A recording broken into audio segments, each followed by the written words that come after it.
the Queen has been warned of the two Commonwealth nations are most likely to sever ties with the monarchy once Prince Charles takes over the throne. Buckingham Palace officials have examined all Commonwealth countries amid concerns some may leave when the Queen dies and her son, the Prince of Wales, becomes king. It comes after Barbados became the latest country to cut ties with the Crown in 2021 after more than 300 years with a British sovereign as head of state. A royal source claimed courtiers fear the exiting of more countries could lead to the long-term collapse of the Commonwealth. The palace launched the inquiry to assess which countries could be next on the list to leave. Officials concluded that Australia and Jamaica are among the most vulnerable. Speaking about the findings, the royal source said, "The concern at the palace is that will loosen the ties that bind. Jamaica is halfway out of the door and people have been looking very closely at what has been said in Australia. The big fear, and it is not one they can do anything about, is that Australia is next to become a republic." Jamaica's Prime Minister Andrew Holness announced that the country wishes to become independent during the Duke and Duchess of Cambridge's royal tour.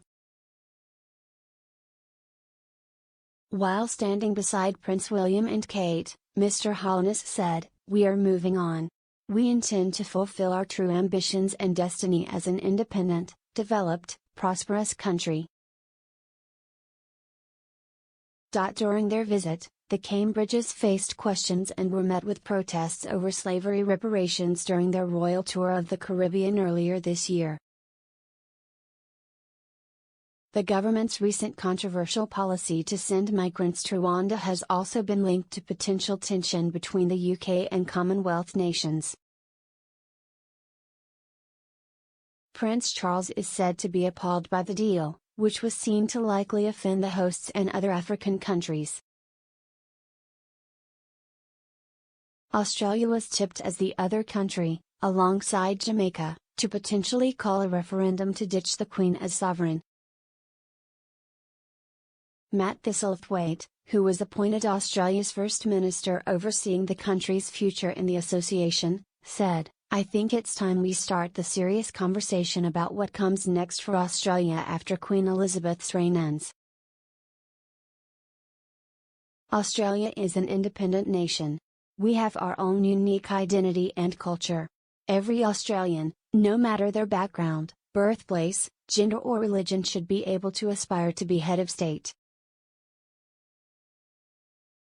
Discussing the future of the Commonwealth, a royal source said, "I doubt that Prince William will ever head the Commonwealth. The Queen was passionate about it. Charles will keep it going out of deference to her and because it's an excuse for a few trips when he's king, but William said he doesn't care very much about it."